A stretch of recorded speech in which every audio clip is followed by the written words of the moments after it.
yung kanyang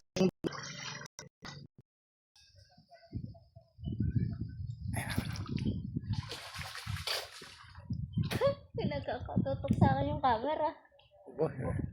Tatalo mo din si Buwan eh. yatat sa akin, di man ako namamantaw. Nakatingin natin yung isa mo. Ayan, ito meron na. Itong isa meron na yan. May huli. Ayan. Makakailang kilo kaya kaming alimango hanggang mamaya. Pero marami na kami napapandaw. O konti pa yung aming nahuli. Oh. Mag-uumang tayo ng pangalimango. Ito yung ginagamit na pangalimango dito sa aming baray. Ito ang tinatawag na bubo o pabubo ang tawag. Yari siya sa kawayan at pinalilibutan niya ng lambato. Ang mga entry point niya ito yung mga entry point niya, isa, dalawa. Pero may isa pa po silang ginagamit ng klase na bubo na tinatawag.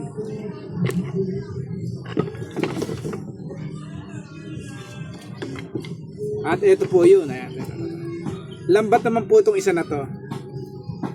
Dalawa rin po yung kanyang entry point. Ito po yan, isa. Yan. At ito rin po yung isa.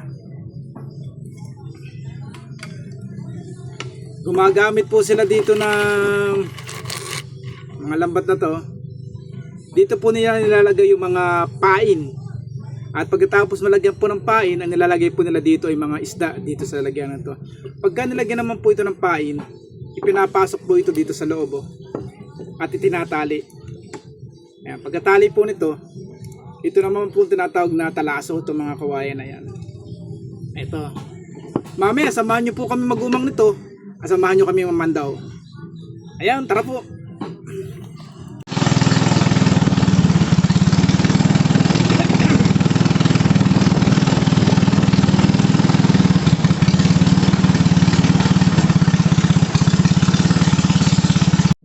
Lumalangoy po, palangoy. Aka na.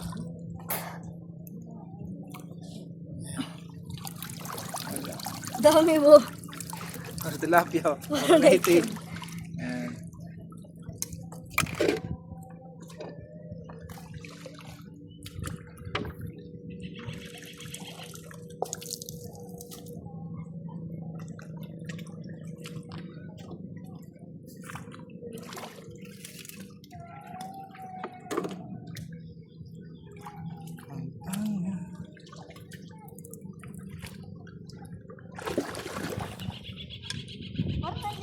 Andiyan eh.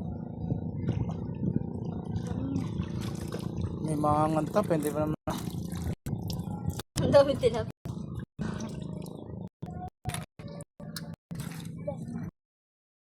Na magbukoy cellphone. Yeah. Narito na kami sa aming inumangan kaninang umaga para kasama kanina. Papandawihan namin yung mga inumang namin na pangalimango yan. Kasama ko si Tata. May kasama ko siya si Kamarsi.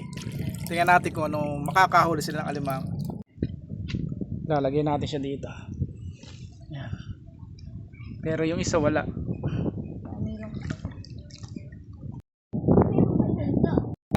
Yan ang isa dun, malaki-laki. Titingnan natin kung malaki-laki nga. Ayan. Ayan na. Ayun, makikita nyo. Yung ba yun, nahuli mo? Tata. Makatay may huli. Oh, naku. Oh, malaki nga isa yun. Ayun, malaki. Eto, malaki.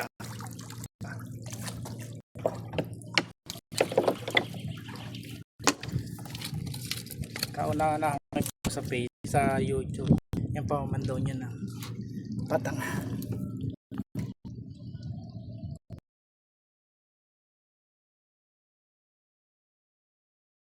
Medyo marami-rami na silang napapandaw pero konti pala yung mga nahuhuli. Yung iba nga puro tilapia lang, ang isda yung huli nila. Ito merong isang isdang nahuli.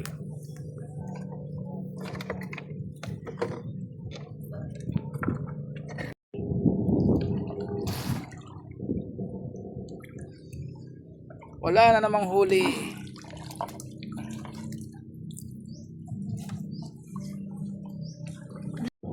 Ay, nakahuli ng isa. Pero medyo maliit. Ang kanyang nahuli.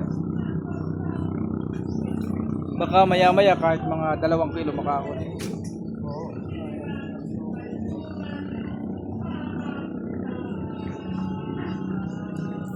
Ayun o.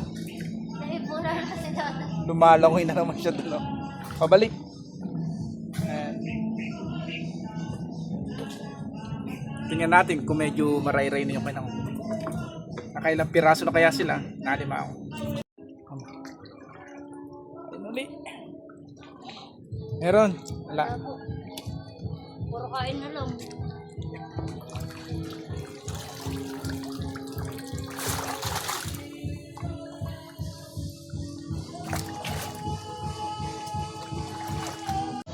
Umumang pa siya doon, may umang siya doon sa ilalim doon.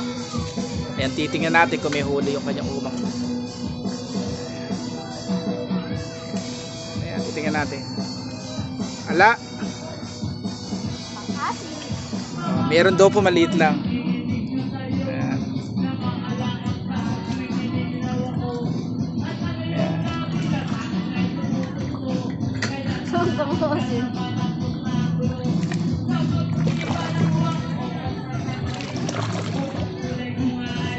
Wala pa ata. Saan? Ayun. Ayun, meron oh. Akan ako, lagay ko dito. Wait lang po. Alisin ko lang yung paa dito.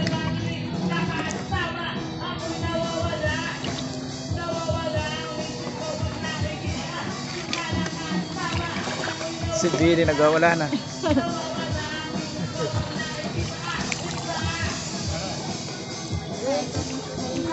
Eto, may huli tong isa na to. Ayun na. May huli siya. Ano? Meron. Ayun o, meron. Medyo malaki-laki oh. Oh. Ayan, medyo maray-ray yan. Malaki-laki. Wait lang, titawgasan ko lang. Ayan. Po-post natin ng mahaba-haba sa YouTube at Facebook. Ayan, ito, may huli oh.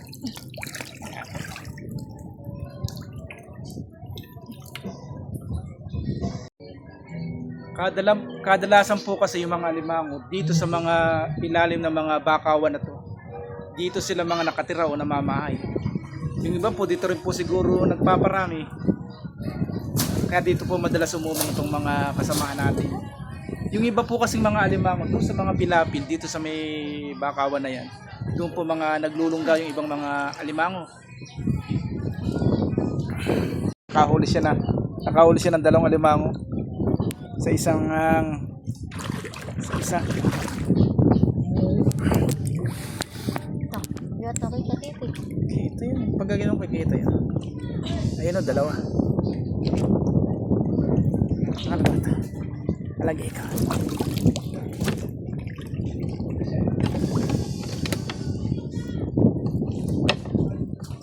Ito yung huli niya. Ayan. At ito pa yung isa. Ayan. Yung isa doon? Kung gato po yung parati yung pandaw sa bawat isa na to, marami po silang mga mahuhuli nyo. No? Ayan. Ayan pa.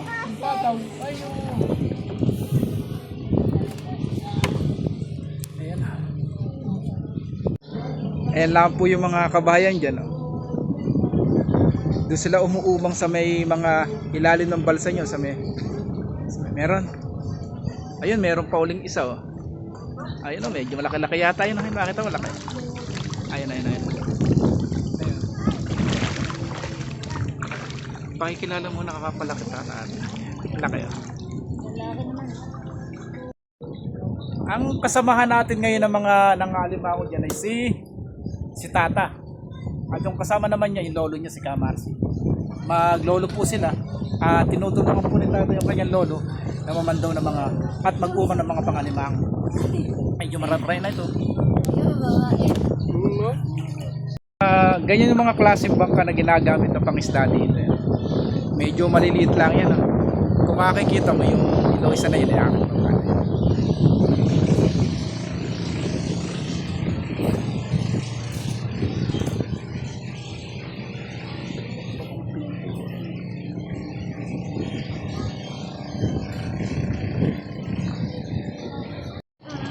nakaisa na naman po si Tata.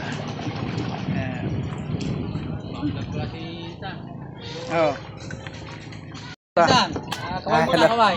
Magbablog si Insan. Uwi na kayo? Hindi, ating mga ate. Ata, Ito man, tumagilid ka.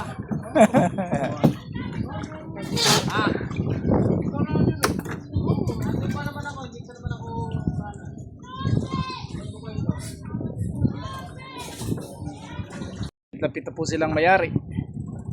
Ayan. At medyo maray-ray na silang mga huli dyan. Ayan.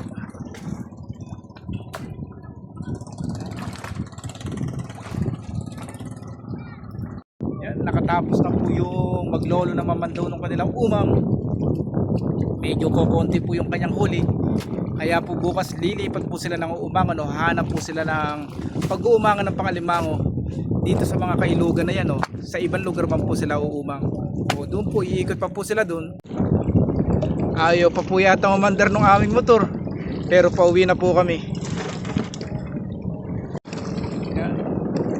Nakatapos na naman po ang ating isang araw. Sana sa susunod po namin mga vlog o mga content, samahan nyo po kami. At ang kasama ko po ito ay si Tata. Ayaw pong umandar ng ating motor. Kaya sasagwanan po ni Tata hanggang doon sa may ahonan doon. Samahan nyo kami sa aming pagsagwan. Medyo malapit-lapit lang po pero mahirap po itong pagsagwan dahil itong pambangka na to ay medyo mabigat. Ito, ayan ang aming baryo. Nasa likod ko na yan. Yan po ang aming munting baryo. At ito naman po ang kailugan na to. Dito po sila nag-uumang ng pangalimango. At dito rin po kami mga nangingisda. Dito sa ilog po na to, mga nakakahuli po sila dyan ng mga hipo at ang mga iba't ibang klaseng isda. Ayan. At yun naman po ang aming munting baryo. Samahan niyo po kaming managwan hanggang doon. Yan, pauwi na po kami. Ayan po yung driver namin. Salamat po sa kay Kamasi at kay Tata sa pagkakaaba ng mga. Sana marami po kayo mahuli. Maraming po salamat. Po kami sa aming baryo at dito na po kami aahon. Ayan. Naaahon na po kami. Ayan, hilahin na.